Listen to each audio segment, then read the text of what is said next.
Hello friends, welcome to our channel. இன்றைக்கி என்ன பார்க்க போகிறோம் அப்படின்னு பார்த்தீங்கன்னா, இன்றைக்கி ப்ளவுஸ் வந்து கட்டிங் ஒர்க்கு ப்ளஸ் அதோட வந்து இன்றைக்கி இன்ட்ரெஸ்டிங்கான ஒரு ஸ்டோரின்னு தான் வந்து உங்களோட ஷேர் பண்ணிக்க போகிறேன். இப்போ இதில் வந்து மொத்தமாக வந்து பார்த்திங்க அப்படின்னா 6 ப்ளவுஸ் வந்து நான் வந்து போட்டிருக்கேன். 6 சாதா ப்ளவுஸ் தான். இதை வந்து நம்ம அப்படியே வந்து கட் பண்ண போகிறோம்.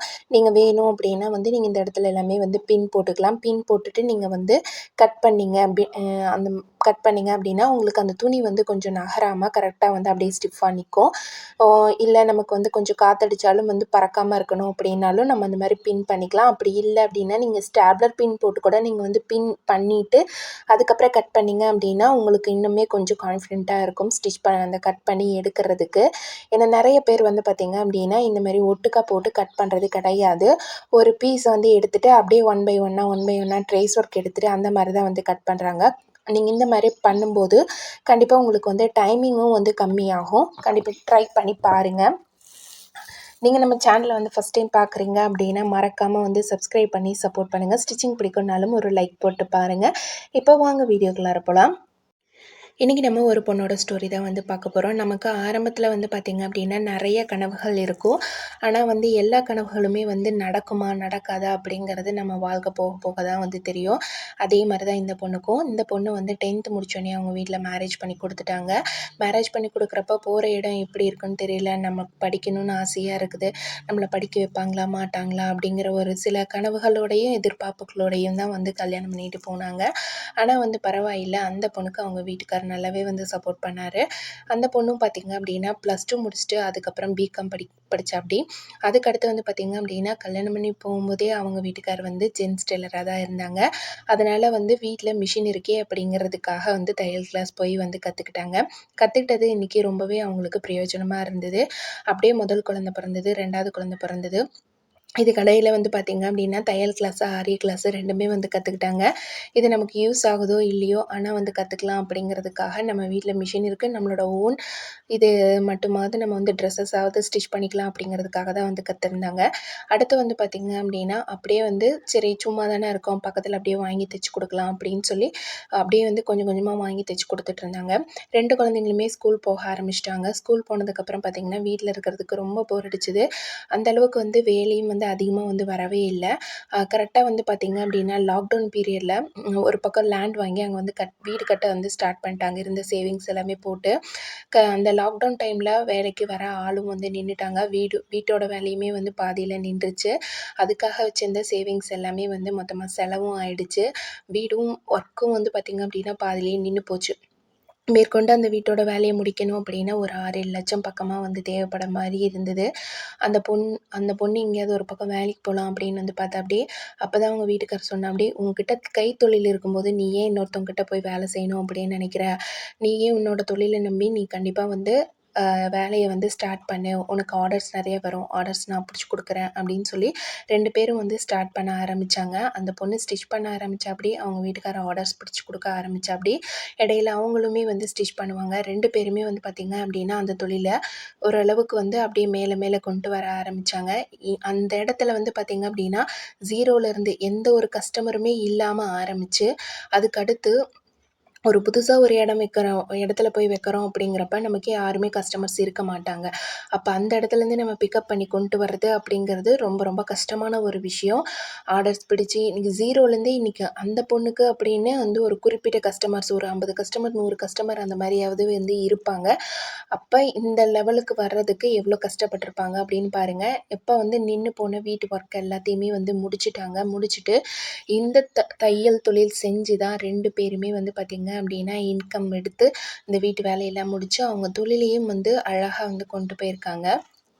இப்போ வந்து பார்த்திங்க அப்படின்னா ஒரு இடத்துல 1 ப்ளவுஸு 2 ப்ளவுஸு அந்த மாதிரி ஸ்டிச் பண்ணிகிட்டு இருந்தப்ப நம்ம இப்படி இருக்கக்கூடாது, நம்மளே வந்து மாற்றிக்கணும், மற்றவங்களுக்கு நம்ம ஒரு மோட்டிவேட்டாக இருக்கணும் அப்படிங்கிற ஒரு எண்ணத்தை மட்டுமே வச்சுருந்து நம்ம வேஸ்ட் பண்ணுற நேரத்தை எல்லாம் எப்படி காசாக மாற்றுறது அப்படிங்கிறதையும் வந்து யோசித்து கண்டிப்பாக வந்து ரொம்பவும் வந்து கொஞ்சம் யோசித்தா மட்டும்தான் ஒரு சில விஷயங்கள் எல்லாத்தையுமே வந்து நம்மளால் வந்து பண்ண முடியும்.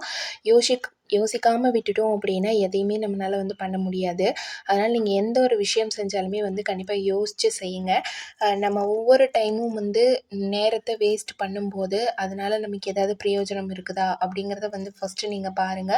அப்படி இருந்தா மட்டுமே வந்து உங்களோட நேரத்த செலவழிங்க. இன்னைக்கு நம்ம செலவழிக்கிற நேரத்த எல்லாமே வந்து நம்மளால காசா வந்து மாத்த முடியும். அது வந்து நம்ம கையில தான் இருக்குது. இன்னைக்கு ஆவரேஜா பார்த்தீங்க அப்படின்னா, இங்க ஒரு வில்லேஜ்ல கூட வந்து ஒரு ப்ளவுஸ்க்கு இப்போலாம் நார்மல் ப்ளவுஸ்க்கு ₹100 வந்து வாங்குறாங்க. இப்போ நம்ம ஒரு 1/2 மணி நேரம் ஒரு ப்ளவுஸுக்காக செலவழிக்கும்போது, கண்டிப்பா வந்து நமக்கு ஒரு ₹100 அப்படிங்கிறது ஒரு இன்கம் வந்து வரும். ஒரு நாள் முழுக்க காலையிலேருந்து சாயந்தரம் வரை நீங்க வீட்டு வேலை செய்றப்ப, உங்களுக்கு வந்து பார்த்தீங்க அப்படின்னா இன்னைக்கு வீட்ல இருந்துக்கிட்டே நம்ம சாதாரணமா ஒரு தையல் தொழில் செய்றதுனால, கண்டிப்பா வந்து நம்மளோட இன்கம் வந்து அதிகமாகும். உங்களோட வீட்டோட பொருளாதார நிலையும் வந்து அதிகரிக்கும். நீங்க இன்னுமே வந்து அந்த பொருளாதாரத்தில இன்னும் கொஞ்சம் மேல வர்றதுக்கான வாய்ப்புகள் வந்து அதிகமா இருக்குது. இப்ப நம்ம வந்து பார்த்தீங்க அப்டின்னா, எப்பயுமே நமக்கு மேல இருக்கிறவங்கள விட கம்பேர் பண்றத விட, நமக்கு கீழ இருக்கிறவங்கள கம்பேர் பண்ணா தான் வந்து நம்மனால வந்து முன்னுக்கு வர முடியும் அப்படின்னு ஃபர்ஸ்ட்டு நீங்க தெரிஞ்சுக்கோங்க. நெக்ஸ்ட்டு வந்து பார்த்தீங்க அப்டின்னா, நம்மளோட வெற்றிக்கு அப்படின்னு நமக்கு ஒரு இலக்கு அப்படின்னு ஒண்ணு வச்சுட்டோம் அப்படின்னா, அதுவரையும் போனா போதும் அப்படிங்கிற மாரி நமக்கு தோணிரும்.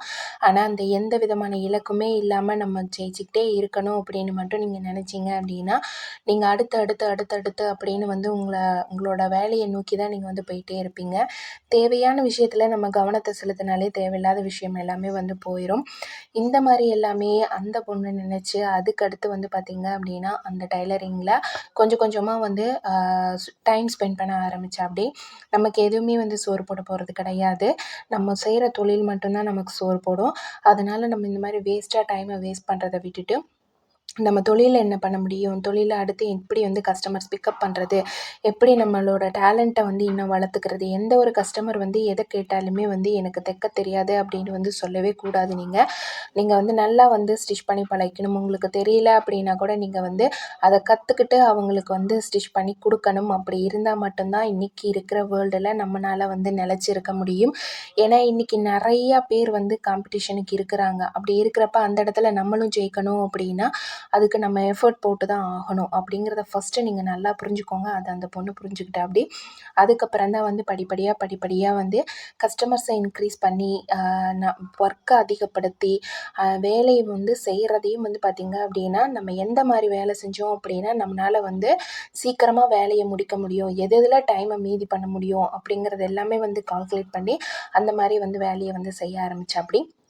இப்ப நீங்க நார்மலா ஒரு நாளைக்கு 1 ப்ளவுஸ், 2 ப்ளவுஸ் தைக்கிறீங்க அப்படின்னா, கண்டிப்பா நீங்க இந்த மெத்தட் எல்லாமே வந்து யூஸ் பண்ணி, நீங்க வந்து உங்களோட முழு கவனத்தையும் உங்களோட தொழில்ல மட்டும் நீங்க செலுத்தி வேலை செய்ய ஆரம்பிக்கிறீங்க அப்படின்னா, அதுல உங்களுக்கு வந்து பார்த்தீங்க அப்படின்னா, 100% நீங்க நல்ல ப்ராஃபிட் பார்க்க முடியும்.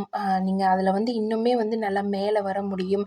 நம்ம வந்து எந்த ஒரு எதிர்பார்ப்புமே இல்லாம நம்மளோட கடமைய மட்டும் சரியா செய்ய ஆரம்பிச்சாலே போதும். நமக்கான ஒரு இது வந்து காத்திருக்கும். நமக்கான ஒரு இடம் காத்திருக்குது. அத நீங்க தயவு செஞ்சு வந்து மறந்துறாதீங்க. எப்படி உங்களுக்கு சொல்லி புரிய வைக்கிறது அப்படிங்கிறது எனக்கு தெரியல. ஆனா கண்டிப்பா நான் என்ன சொல்ல வரேன் அப்படிங்கிறது வந்து உங்களுக்கு புரிஞ்சிருக்கும் அப்படின்னு நினைக்கிறேன். அதனால நேரத்த வந்து வேஸ்ட் பண்ணாதீங்க. இருக்கிற டைம கரெக்ட்டா யூஸ் பண்ணுங்க. இன்னைக்கு பார்த்தீங்க அப்படின்னா, அவங்க ஓரளவுக்கு கஸ்டமர்ஸ் பிடிச்சு பிக்கப் பண்ணி ஆர்டர்ஸ் எடுத்து ஸ்டிச் பண்ணி குடுத்துட்டுருக்காங்க. தையல் தொழில் தான் இதுக்கு முழுக்க முழுக்க வந்து காரணம். கஷ்டம் அப்படின்னு வந்து இருந்தப்ப, அ சுத் ஹெல்ப் பண்ணுனது பூராமே வந்து அந்த தையல் மிஷின் மட்டும் தான். ஒரு வசனம் ஒண்ணு இருக்குது. எத்தன தடவ நான் உன்ன மிதிச்சாலும், நீ ஒரு தடவ கூட என்ன கைவிட்டதே கிடையாது அப்படின்னு. அது கண்டிப்பா வந்து உண்மதான். நம்ம எத்தன தடவ இத மிதிச்சாலுமே, எல்லா தடவையும் பார்த்தீங்க அப்படின்னா, நம்மள கை விட்டதில்ல. கை குடுத்து தூக்கி தான் விட்டுருக்குது. இந்த தொழில் செஞ்சு யாரும் நஷ்டம் அப்படின்னு வந்து யாருமே சொன்னது கிடையாது. க கட்ன வீட்டுக்கார் வந்து கைவிட்டாலும் விட்டுருவாரு. ஆனா வந்து பார்த்தீங்க அப்படின்னா, கைத்தொழில் நம்மளுக்கு கை குடுத்துட்டே தான் இருக்கும். கைவிடாது என்னைக்குமே அது. அதனால ஒரு பொண்ணுக்கு படிப்பு எவ்வளோ அவசியமோ, அதே மாரியே வந்து கைத்தொழிலும் ரொம்ப ரொம்ப அவசியம். அது தெரிஞ்சுக்கிட்டோம் அப்படின்னா போதும். எவ்வளோதான் படிச்சிருந்தாலும் சரி, கைத்தொழில் ஒண்ணு தெரிஞ்சுக்கிட்டோம் அப்படின்னா, நமக்கு ஆட்டோமேட்டிக்கா அது ஒரு தன்னம்பிக்கைய வந்து குடுக்கும். நம்ம வந்து சும்மா இருக்கும்போது, அத விட சும்மா இருக்கிறப்ப நம்மளோட மனநிலை எப்படி இருக்கும் அப்படிங்கிறதும், நம்மளால வந்து ஒரு இன்கம் சம்பாரிக்கும்போது நம்மளோட மனநிலை எப்படி இருக்கும் அப்படிங்கிறதையும் வந்து அப்படி இருந்து பார்த்தவங்களுக்கு மட்டும்தான் வந்து தெரியும். அது எவ்வளோ பெரிய தைரியத்த குடுக்கும் அப்படிங்கிறது. இன்னைக்கு பார்த்தீங்க அப்படின்னா, ஃபினான்ஷியல் ரீதியா எல்லாம் அவங்க வீட்டுக்கு தேவையான எல்லா இதுவுமே வந்து அந்த பொண்ணுனால வந்து பண்ண முடியுது. அப்படி வந்து இருக்கிறப்ப, அந்த தொழில வந்து அந்த அளவுக்கு அந்த பொண்ணு வந்து நெனச்சு ஒரு பெரிய விஷயமாவும், அதுக்கான மரியாதையும் குடுத்து வந்து பண்ணிகிட்ருக்கிறாப்படி. நீங்களும் வந்து கண்டிப்பா உங்களோட தொழில அலட்சியப்படுத்தாம, எத்தனை பேர் இந்த மாரி வாய்ப்பு கிடைக்காம வந்து தவிச்சிட்ருக்குறாங்க. கிடைச்ச வாய்ப்ப நீங்க தயவு செஞ்சு அலட்சியப்படுத்தாதீங்க. கண்டிப்பா வந்து கரெக்ட்டா யூஸ் பண்ணிக்கோங்க. இந்த வீடியோ இன்னைக்கு உங்களுக்கு உங்களோட ஷேர் பண்ணதில எனக்கு ரொம்பவே வந்து சந்தோஷம். கண்டிப்பா உங்களுக்கு பிடிச்சிருந்தது அப்படின்னா, மறக்காம ஒரு லைக்கும், சப்ஸ்கிரைபும் பண்ணிட்டு பாருங்க. ஸ்டிச்சிங் பிடிக்கும்னாலும் ஒரு லைக் போட்டு பாருங்க.